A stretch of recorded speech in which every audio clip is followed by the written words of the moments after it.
In today's episode, I'll take you on a tour to see the incredible aspects of Poland's stunning Warmian-Masurian region. We'll visit its capital city, Olsztyn, cross its lakes to enjoy a few mouth-watering dishes at a favorite lakeside restaurant, and visit one of the largest snail farms in Poland, located in the village of Krasin. We'll complete our Warmian-Masurian adventure by learning how to make the region's traditional sorrel and crayfish soup, as well as a unique fish plate, a trout in cream with lentils and snail caviar. But that's not all. We'll also make a traditional Polish cheesecake for dessert. This is going to be an experience for all five senses. So what do you say? Are you ready to explore Poland's Mazury? Funding for this program is provided by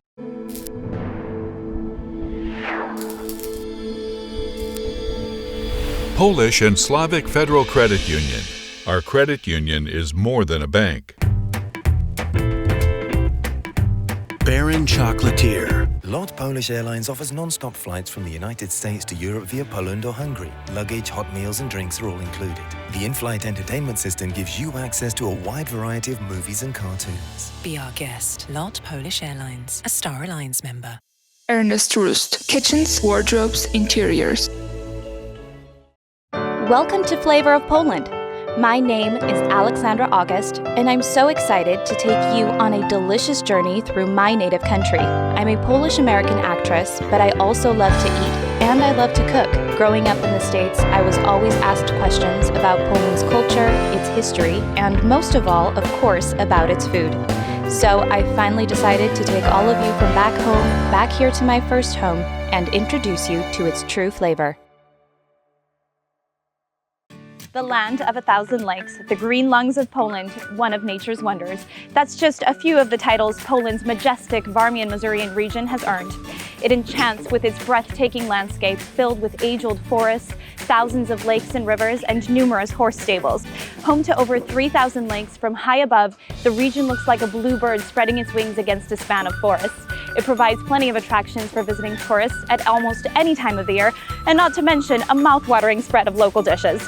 This part of Poland certainly provides endless opportunities for outdoor adventure as well as rest and reflection.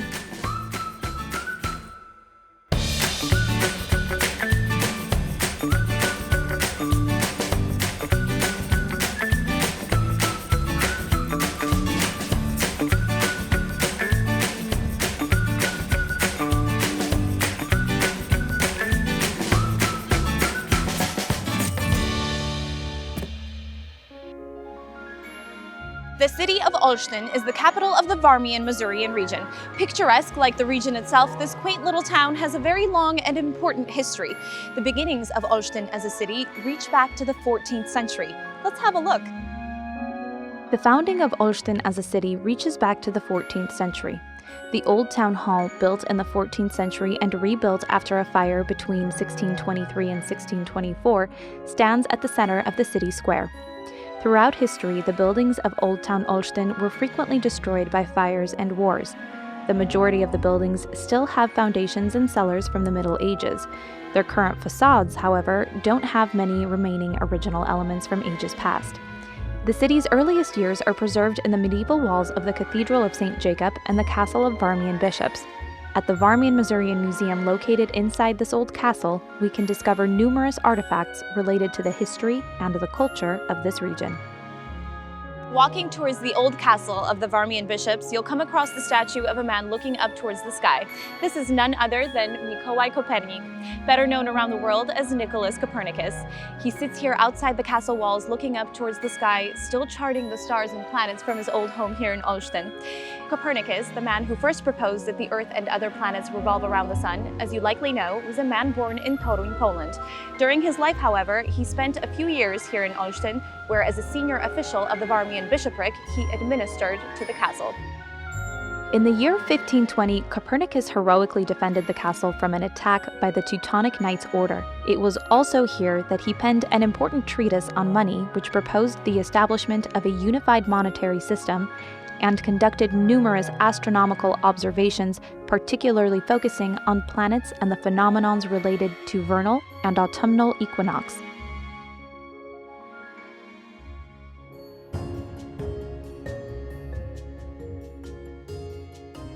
The essence of the Warmian-Masurian cuisine is best experienced by its lakes. Freshwater fish are, of course, the foundation of the local menu, but its true highlight are crayfish. I think I found just the spot in Olsztyn to have a taste of Warmia-Masuria's crayfish and more. And together with Chef Andrzej, we're going to prepare a few of these treats. Słoneczna Polana is co-owned by local restaurateur Sebastian Maderski and accomplished chef Andrzej Zielaskiewicz.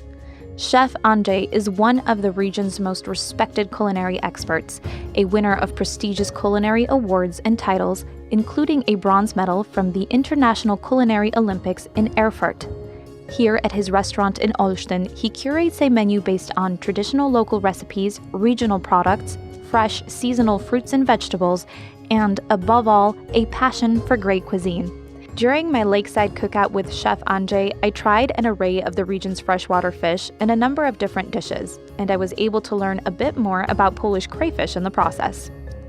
I learned that the distinctive attribute of these crayfish is that they live only in freshwater. The meat of the Polish crayfish is of the highest quality. It's noble, low in fat and calories, delicately sweet, and perfectly juicy.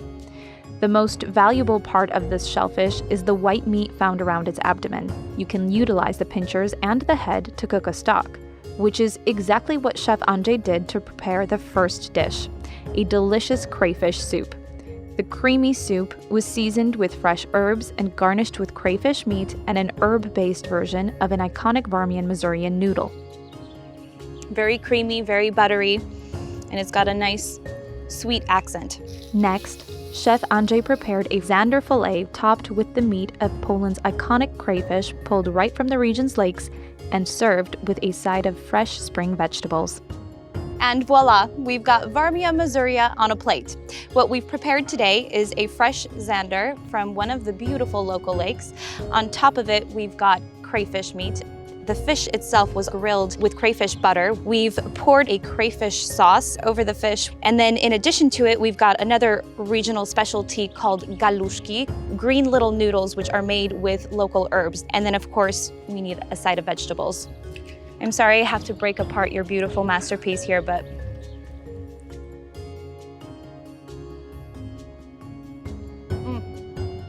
crispy, delicate, nice and juicy. This is why you come to Warmia-Masuria. The culinary lesson also included a sample of salmon-stuffed pierogi. This was a true surprise. I'm familiar with Poland's famous pierogi, and I know that they can come with a variety of different fillings, but I had never tried them with fish meat before. Unbelievable. I love the blend of fish in here, and I think the cheese is a great complement to them too. Finally, Chef Andrzej even walked me through the process of making the region's famous crayfish butter. To prepare it, you first have to cook the crayfish, then remove the meat from the neck and shells and crush the shells thoroughly. Next, melt butter on a saucepan and toss in the crushed shells, stirring constantly so that they don't burn. Finally, add salt to taste.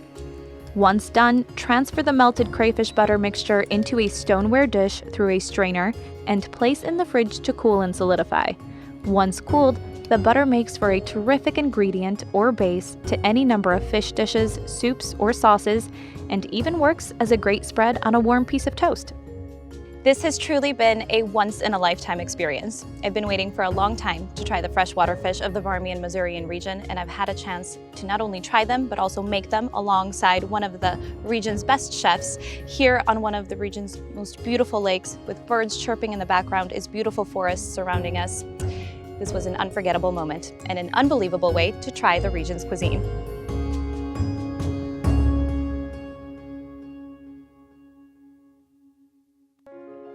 Slow and slimy, that's their stereotype, but valuable and nutritious, that's the real truth about this little creature. And there's a lot being said about its value in Poland today.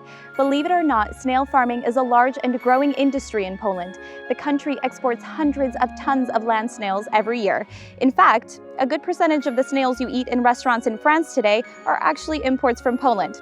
Curious about these facts, I've decided to visit one of Poland's biggest and most highly awarded snail farms. Located here in the Warmian-Masurian region, this is the Eco Snails Garden Farm, owned and operated by two of the most passionate experts on the topic, Mariola and Grzegorz Skalmowski. I cannot wait to learn more. The Eco Snails Garden is a family-owned company focused on the production of white caviar and the harvesting of edible snails. They specialize in Masurian snails of the highest quality that are mainly used for export and the catering business. Snails have a lot of great qualities that many people forget about or may not realize.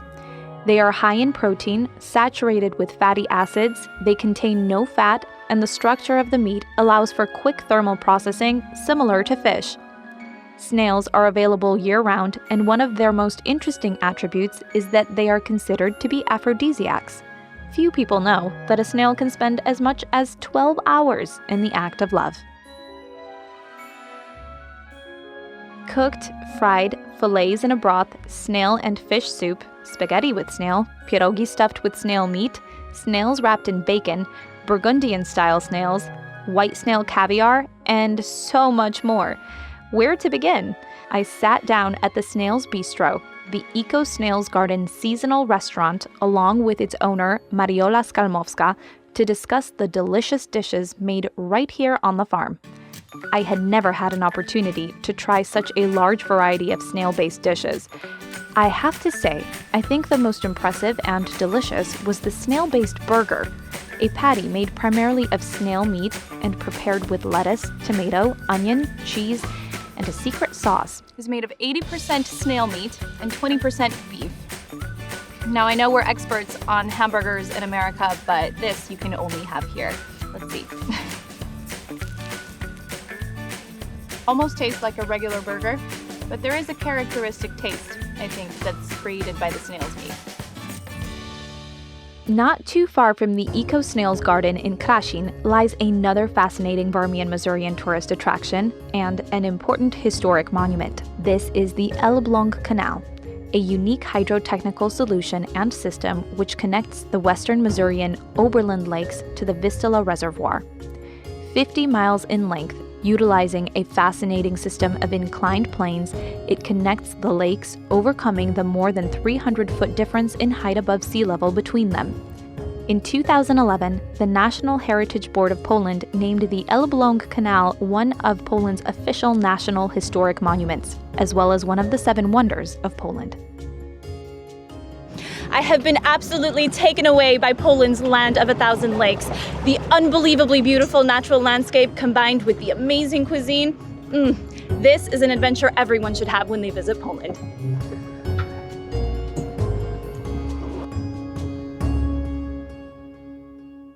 Today, I want to take you all back to Poland's Mazury with me through a few of the region's freshwater specialties. We've got a few things on our menu today: a sorrel and crayfish soup, a trout made in cream, and a dessert which is made all over Poland and in many Polish households worldwide, a homemade cheesecake. We're gonna start by making a vegetable broth. So for that, we'll need 1 carrot, a young celery root. The celery root, because it's young, is going to give us a nice aroma and flavor. We'll also need 1 potato, half an onion. We'll need a big bunch of sorrel leaf. It's going to give our soup a nice sour kick. We'll also need a big bunch of baby spinach. We'll use 1/3 cup of cream and 4 cups of water for our soup. Of course, the highlight of our soup is the crayfish, so I'm going to use 6 crayfish. We'll also need 3 boiled eggs, a bit of butter for our recipe, and then of course salt and pepper to taste. We'll start by preparing the vegetables for our broth. So we'll need to peel our carrot. So we're gonna chop off the leaves, and then we're gonna chop our carrot into 3 larger pieces. For our celery root, cut off the root itself, and then use 2 sections of the green stems. And of course, we want to wash our stems and our celery root. Okay, and then we'll also need to peel our potato. And then we're going to cut our potato into 4 larger sections. Now I've got all my vegetables ready for the broth, and we're going to sear them first with a bit of butter. So my vegetables are caramelizing with the butter right now, and there's nothing better than the smell of combining fresh vegetables in a pot with butter. So when you start to see that your butter is starting to brown a bit, that's when you know it's time to pour in the water. So we'll give our pot a good stir to make sure our vegetables are mixed in nice and well in here. And then we'll let it simmer for about an hour and a half. Then our vegetable broth should be ready. And we'll move on to preparing our crayfish. Don't be scared if you've never done it before, it's actually not that difficult. We're going to crack the section between the body and the tail. We're going to pinch the shell at the top like so to loosen it up a bit, and then open it up from the other side. Pretty easy, right? So this is not too different from preparing shrimp. As the last step, you'll want to remove the innards. This is the crayfish neck. Then we're gonna use it as a garnish for our soup. For 1 portion of soup, we need about 6 crayfish. Now we'll come back to our sorrel leaves and our baby spinach, and we're gonna chop these into fine pieces. I've removed my vegetables from my vegetable broth and I've let it cool. We can go ahead and add our chopped sorrel leaves and baby spinach, and then we're gonna blend all that together.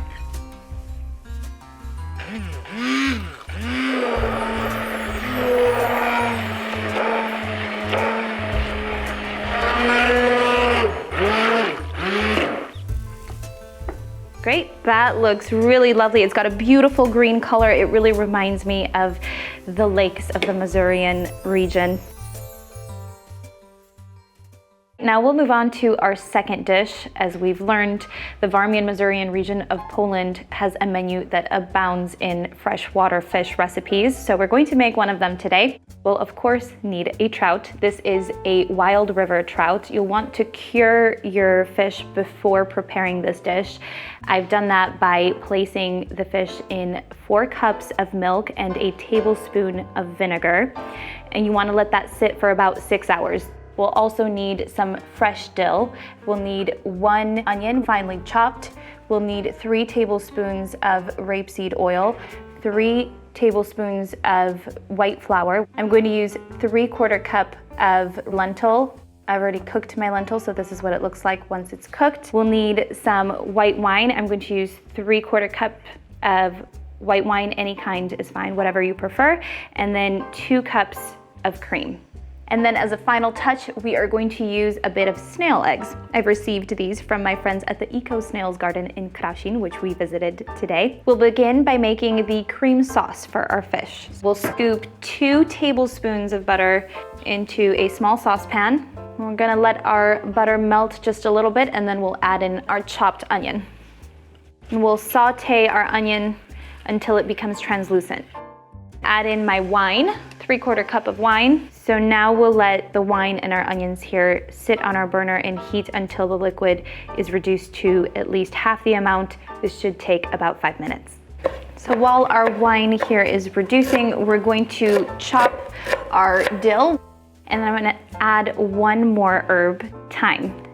The thyme is going to blend really nicely with the sweetness of our onion, the sourness of our wine. We're not going to chop this, we're just gonna throw it directly into the pan. Great. Thyme is also a really great herb to use with any fish dish. And now we're ready to add our cream. So we're using 2 cups of cream. I'm gonna turn up my heat just a little bit and stir all this together. So we'll let this cook for about 5 minutes, reduce the liquid by about 1/4 of the amount, and then as a final step, we'll add our chopped dill and some salt and pepper. This smells delightful. Okay, we'll start by seasoning the fish. If you've got a good piece of freshwater fish, it doesn't require much, so all we're going to use is just a bit of salt. We're gonna want to make sure to cover the fish on both sides, as well as the inside. And then of course pepper. Next, we're going to toss our fish in our flour. So we'll want to cover the fish in full in the flour. All right, we'll pour our oil into our pan and let it heat up a bit. Okay, place our fish in the pan like so. We'll fry our fish on both sides until it gets a nice golden brown color.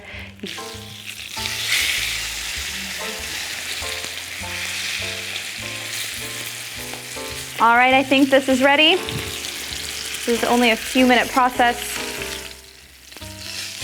And we'll transfer our fish back into our heat-proof oven dish. And now we'll cover it with our unbelievable cream sauce. And then as a final step, we'll come back to our cooked lentil and we'll just sprinkle it all around the fish. That should do it. Now I'm going to set my fish in the oven, set to 335 degrees Fahrenheit for 15 minutes. It's a very quick dish, but it's going to be incredibly good. So while our fish is in the oven, we'll use this time to make our cheesecake. What we'll need to make it is 2 pounds of farmer's cheese, 3 times ground. We'll need 3/4 of a teaspoon of salt, 2 ounces of white flour, 4 ounces of sugar, 5 eggs, 1 cup of cream. We'll also need a lemon for some lemon zest and a stick of vanilla, which we'll also add to our batter. We'll use some powdered sugar for decor, as well as a mixture of forest fruit. I've also prepared my cake form already. I've smeared it with butter and then lined it with parchment paper. We'll begin by pouring in our cup of cream.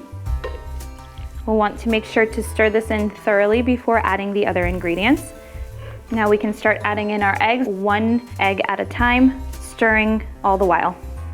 So once you see that 1 egg has kind of blended in here thoroughly, then you can add the next. Great. And the last egg. Perfect. Now we'll toss in our sugar, and this can go in all at once. And then our flour. Okay, and then just our pinch of salt. Again, this is about a 3/4 teaspoonful of salt. Now, as a finishing touch, we're going to add a little bit of lemon zest. For our vanilla, we have to open the stem. So we'll start from the top and then split the stick down the middle all the way to the end, and then we'll open it up, just scrape down the middle of our stem. Beautiful. You can see the speckles of vanilla in the batter. So what we're going to do now is we're going to pour our batter into our cake form. As you can see, the parchment paper is lined pretty high, and that's because this type of cheesecake likes to grow. Beautiful. And we'll just use our spoon to smooth out the batter in here. Perfect. We'll put it in the oven set to 390 degrees Fahrenheit, and we'll bake our cake for an hour. After that, we'll open the doors of our oven and let it cool, but we'll get to that in a moment. So I'm gonna finish decorating my main dishes here. I'm adding some snail eggs to the top of my trout. I've also garnished it with fresh thyme leaves, dill, and then of course it's poured over with our cream sauce and lentils, so I can't wait to try it in a moment. But we'll come back to our soup. So again, we want to serve it at room temperature. I've garnished it with half a slice of boiled egg. I've added in my crayfish meat and then some fresh sorrel leaf. Let's see how it tastes.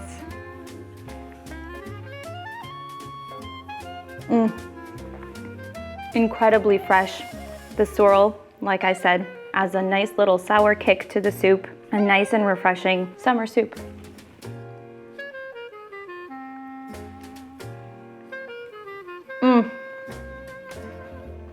Unbelievable. Nice and delicate. The creamy sauce is an incredible complement to this fish. I think this is probably one of the best fish dishes I've ever had. And the best part is I've made it myself. Okay, I think our cheesecake is definitely cool enough. So I'll start with my blueberries. There's no specific way to do this, so you can go ahead and just throw your fruit on top in any order that you see fit. Add some red currant. Currant is a very popular fruit in Poland. Some blackberries. And then I'll add some powdered sugar. All right, and last but not least, we're going to add some lilac flower to this. I hate to break this apart, but Let's give it a try. Okay, perfect.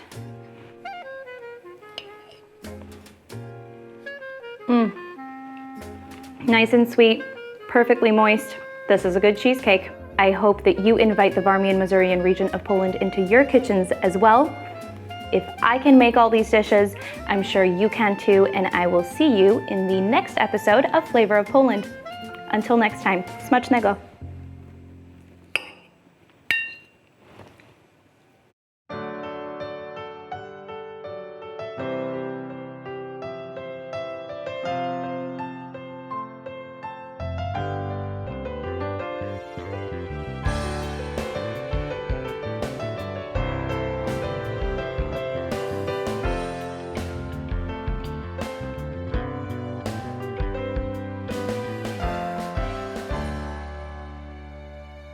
Funding for this program is provided by